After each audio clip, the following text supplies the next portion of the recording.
Welcome to the Stay Wealthy podcast with Taylor Schulte. I'm your guest host, Jeremy Schneider, filling in for Taylor for the month of August. Today, I'll be discussing net worth and credit scores.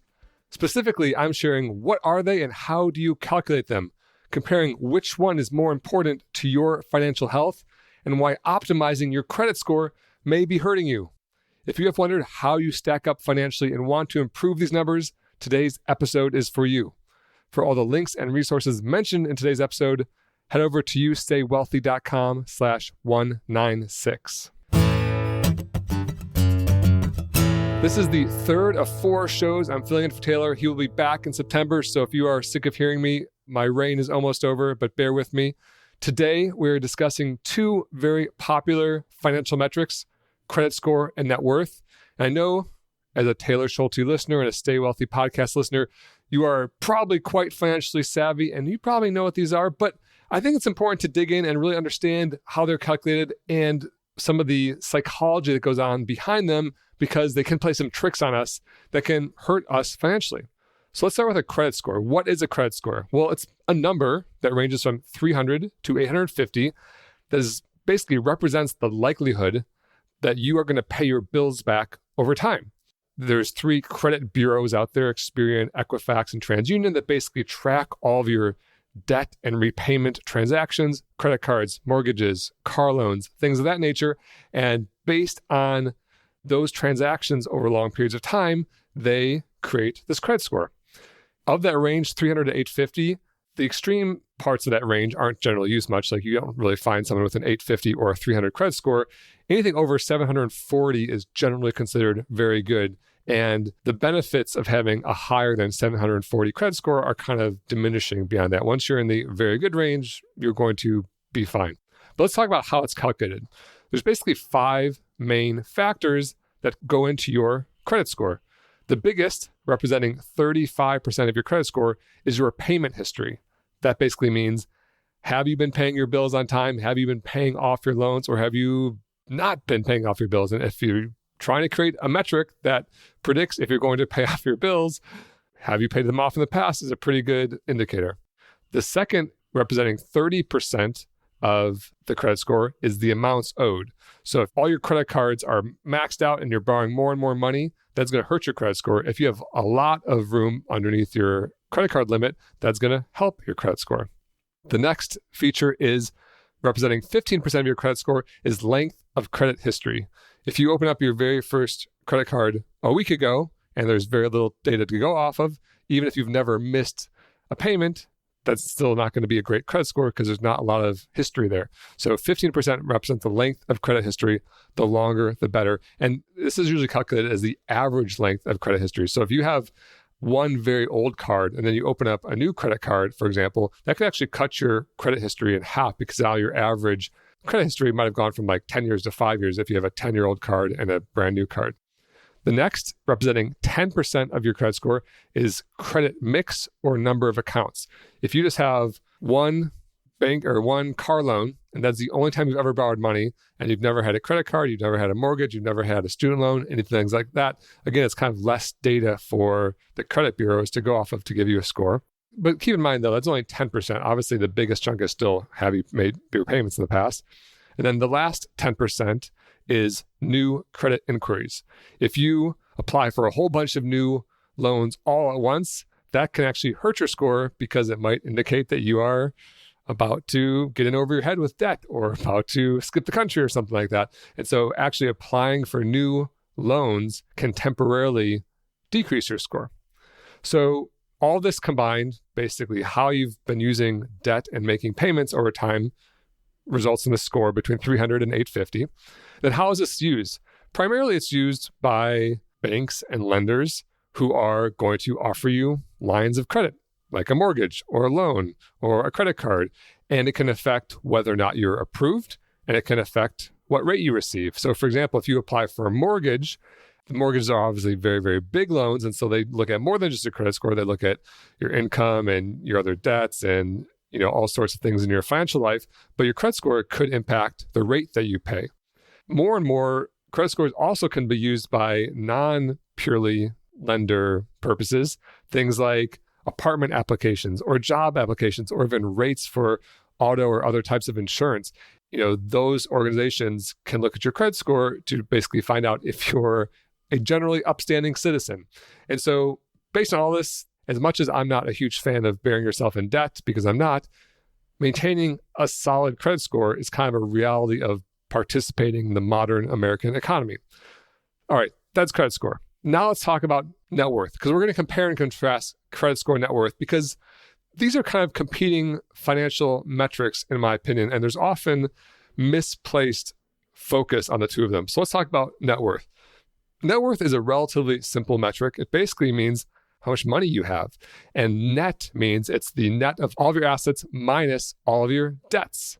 So it's what you own minus what you owe. So for example, if you have $100,000 in cash in your bank account and you have no debt to your name, not a credit card, not a student loan, not a car loan, not anything, and assuming you have a very simple financial life and don't own anything else, your net worth would be $100,000. But let's say you have $100,000 in the bank and a $50,000 student loan. Then your net worth would be that $100,000 of asset minus the $50,000 of debt for a net worth of positive $50,000. Sometimes people get confused about the debt portion, specifically around home ownership. So let's say you have that very simple life where you have $100,000 and zero debt, and you decide to buy a house that's $500,000, and you put every penny to your name into the down payment. So you make that $100,000 down payment to the house, and you take on a $400,000 mortgage. How does that impact your net worth? You can guess to yourself as you're driving in your car or otherwise listening to the podcast. The answer is, other than some fees and stuff associated with the cost of buying a home, it doesn't impact your net worth. Your net worth stays the same. If you went from having $100,000 in cash to zero in cash, but instead you own a $500,000 home, your asset is $500,000 and your liability, your debt is negative $400,000. So $500,000 minus $400,000, your home minus the mortgage equals $100,000. So even though you're converting all that cash into this real estate, your net worth stays the same because you're acquiring an asset for $500 and you're acquiring a debt for $400, meaning you still have the $100,000. So that's your net worth. And net worth, it's not a strictly tracked metric.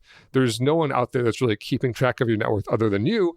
But I think it's good to know your net worth because it's really the score. It's really, if you're trying to build wealth, if you're listening to the Stay Wealthy podcast and we can ascribe one number to what is wealthy, it's your net worth. It's not your credit score. It's not how much cash in your checking account. It's not what your home is worth. It's not what car you drive. It's your net worth. It's everything you own minus everything you owe. So in the US, we have an obsession with credit scores. I don't really know why. I theorize it's because we all grew up in the educational system. We went to school, most of us for at least 12 years, elementary school through high school, many of us through college and beyond. And for the entirety of our formative years of being on this earth, we were given grades and we were trained to get better grades. That was our whole purpose of being during these most formative years of our life. And then when we entered adulthood and we found out that there's a big governing body, FICO and the credit bureaus who are all watching us and giving us a score, I just think we kind of revert to our training, which is we must get the best score possible. And we get obsessed with it. When I'm doing live events and I talk to groups of either college kids or young adults or whatever it is, I ask a trivia question. I said, raise your hand. And I say, what would you rather have? It's like a would you rather. Would you rather have an 800 credit score, which is an excellent credit score, well above that 740 I mentioned earlier, or would you rather have $1 million in cash? When I ask this question, usually more people raise their hand for the credit score. And that's bananas. And I just think because we're just trained to live in this debt-focused world where you have to have a good score and you're being grilled. But to illustrate how absurd that is, if you had $1 million in cash, you could go put it into a bank account and call that bank account pretend bank or fictional bank. And then every time that you would need to use your credit score for something like applying for an apartment or borrowing money for a car or a credit card or anything like that, you could just simply not apply for any of that debt, just take money out of your secondary bank account there, put it into your checking account, and then make payments back to yourself. With cash, it literally eliminates basically the entire need for a credit score. Plus, instead of making debt payments over and over and over at the cost of the current rate of return and all that, you're actually getting interest and you're paying yourself back. And so being positive, having a positive net worth, having a lot of cash is dramatically better than having a good credit score. I also often ask, which number do people know? I say, hey, who knows what their credit score is and who knows what their net worth score is? And I say net worth score because I think if we add the word score to it, it makes it a little more fun. And then we're like, ooh, it's a score just like getting an A in school was. And so let's call it net worth score from now on. And then we're all going to hopefully get better scores. When I ask that question, usually like 80 to 90% of people know approximately their credit score. And, maybe a quarter know their net worth. And so even though net worth is dramatically more important, fewer people are carefully tracking it. And instead, this focus is on the credit score. And so I want to make a proclamation right here on the Stay Wealthy podcast. Your net worth is dramatically more important than your credit score. Let's look at why. A credit score is designed to make banks rich. That's why credit scores exist. It's for banks to not lose money by lending money to people who aren't going to pay it back. It's not designed to help the consumer. It's literally a tool used by banks to increase their profitability. That's why credit scores exist. Net worth is the definition of you being rich. So credit scores make banks rich. Net worth is the person being rich. Which one's more important? Net worth. Credit score puts focus on debt and being in debt. That's what a credit score is. It's about how much debt you take out and how much you pay it back. It's kind of this revolving door of borrowing and repayment. Net worth puts your focus on building wealth. Net worth, again, is what you own minus what you owe. So your higher net worth is the more wealth you have. So again, credit score, focus on debt, negatives. Net worth, focus on wealth, positive. Again, which one's better? Net worth. Credit score encourages overspending. The way the credit score is calculated is borrowing money, getting higher credit limits, paying it back more, getting more credit mix, longer loans, all this stuff. It encourages spending. It's all about spending. Net worth encourages frugality by having fewer liabilities and having that results in a higher net worth. And again, credit score encourages spending. Net worth encourages frugality. All of these things are almost opposites. They're almost counter to each other, where credit score is keeping you broke and a net worth is the definition of being rich. And so that's why I think it's so much more important to focus on your net worth, not your credit score. If you are still worried about your credit score, you're like, oh man, I really want that good grade. They're out there watching, I want a good number. Maybe you're tempted to keep loans around to improve your score, or even worse yet, borrow more money to get a score. I'll tell you what I do. I looked it up about 20 minutes ago. My credit score is currently 803 according to creditkarma.com. By the way, creditkarma.com, it's a free website. You can log in. There's no impact on your score by checking it. And it basically tells you every single day what your credit score is. I don't necessarily think you should check it every single day, maybe once every 6 months or once a year or something, just to make sure nothing crazy is happening. But there's one option for checking it for free. So I have an 803, which is in the excellent range. There's not really any range above 800 that is even tracked. And here's my debt history. It's very, very simple, so I can say it to you all right now. I have never had a mortgage in my entire life. Strangely, I applied for a mortgage once when I bought the house I currently live in, and my net worth at the time was about $3.8 million, and I had a credit score of about 800, and I was denied. So I had this phenomenal credit score, a phenomenal net worth, and the mortgage company denied me for any loan. The reason? Because I didn't have a job. Strangely, I retired when I was 36 years old. I'm now 42. They saw no typical W-2 income on my tax returns, things like that.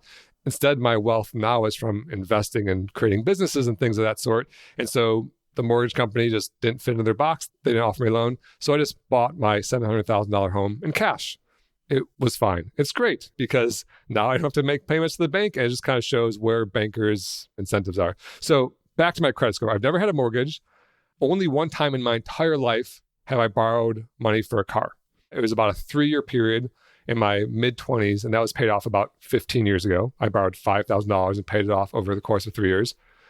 I've never had any other loans outside of credit cards. So I've never had student loans, thankfully, medical loans, personal loans, HELOCs.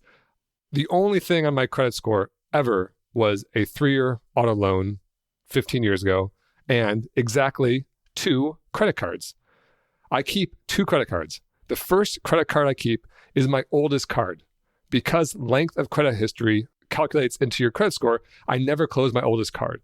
And on that oldest card, I put all of my recurring expenses. So things like Netflix, utilities, if you can get away with it, insurance, anything that is just going to hit your credit card once a month, I put it on that card. And then I never use that card for any ongoing transactions or any transactional payments. The reason is, every time you're swiping your card at a gas station or handing it to someone at a restaurant or paying for something online, it increases slightly the risk that that card's going to get stolen. And if that card gets stolen, it just creates a logistical nightmare to go and update the credit card number on all of your recurring payments. So if a card's going to get stolen, I want my other card to get stolen. So my oldest card, I don't need to mess with it. So that's the first card. And the second card that I keep is my favorite card, whatever I want for cash back or miles or points or whatever it is. And I'm not a big points guy. I think the credit card points game is this creation of these billion-dollar credit card companies to basically trick people into spending more and staying broke. And I know the arguments for points. It's like, if you're going to spend the money anyway, you might as well get points. Yeah, I get that. But they've done so many studies that look at the psychological effects of this. And people always spend more money with credit cards than when they use cash. And so it's like, once the points are kind of like seeped into your subconscious, it can affect your spending. And if it affects your spending even by like 1 or 2%, it totally invalidates any of the benefit of points. So that said, I'm a realist. If I'm going to have a card, I might as well get the points and just try to not let it affect me. But those are my 2 cards, my oldest card and my favorite card. And that's how I use them. And then all I do is I pay off both my cards in full every single month. I have them both on auto pay, so I don't have to even remember. And so now for the last, I'm 42 years old now, for my entire adult life, essentially, minus a little bit of mess in my 20s, as many of us have, I've just been making my payments on time. And the result, an 803 credit score. I'm not bragging about my credit score. I don't even hold it as a badge of honor. It's just an example of, you don't need to be really working on a big mix of credit. Like, I should have a bunch of different loans to impress the credit scoring gods. Don't do that. Just pay your bills on time. Keep it simple. Stay the course for a long period of time. Your credit score will be fine. And then don't focus on it anymore. So with such a simple debt history, why is my credit score so high? Well, let's look at those 5 aspects of it again. Number 1, payments on time, 35%. I basically have never made a late payment in 20 years. So there you go. I'm very likely to pay back bills. 2, I pay in full every month. So I have a very low amount owed. I do have pretty high limits now because I have high income. So I think the combined limits of my 2 credit cards are $30,000 or $40,000 or something like that. And every month I put a few $1,000s and pay off in full. And so I never have a high credit utilization. I also have a very long credit history now. My oldest card, I think, has been open probably 15, 20 years or something like that. And so my credit history is very long. I have very few new inquiries because I'm not applying for new loans all the time. Therefore, that aspect of my card is good. Then the one feature of the 5 that works against me is my credit mix. I don't have a lot of loans. I don't have a lot of different loans. I don't have a mortgage, a car loan. If I had those things and paid them off, my credit score would go up. But who cares? My credit score is 800. It's totally fine. I don't want my credit score to go up. I want my net worth to go up. And my net worth, by the way, today, after I bought that home in cash a few years ago, now it's about $4.8 million at the time of this recording. And so while my credit score is fine, there's no end to that. There's no end to chasing a better credit score. But while a credit score stops at 850, as you probably know, there's no maximum to net worth. You can have infinite money if you can find it on this earth. So that is where your focus should be. So in conclusion, maintaining a decent credit score is a reality of operating in the US. I'm not suggesting to burn your credit or don't pay attention to it. It's a good idea to keep an eye on your credit score, on your credit history. But beyond that, anything over 740 or so won't do much for you. You're going to get the best rates. You're going to get approved. I didn't, but it wasn't because of my credit scores, because I had no income. And so, obviously credit score isn't an ace in the hole.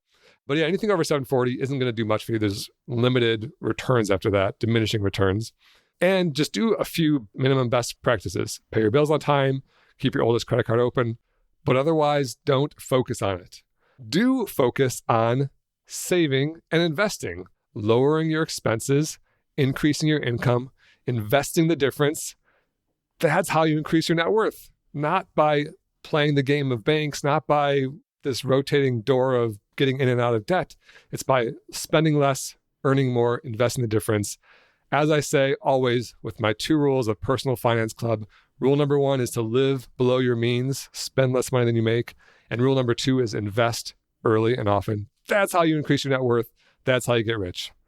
That is all I've got for you today. For all the links and resources mentioned in today's episode, head over to youstaywealthy.com/196. Next week will be my 4th of 4 weeks. I'm filling in for Taylor, and he will be back in September. I will see you then. This podcast is for informational and entertainment purposes only and should not be relied upon as a basis for investment decisions. This podcast is not engaged in rendering legal, financial, or other professional services.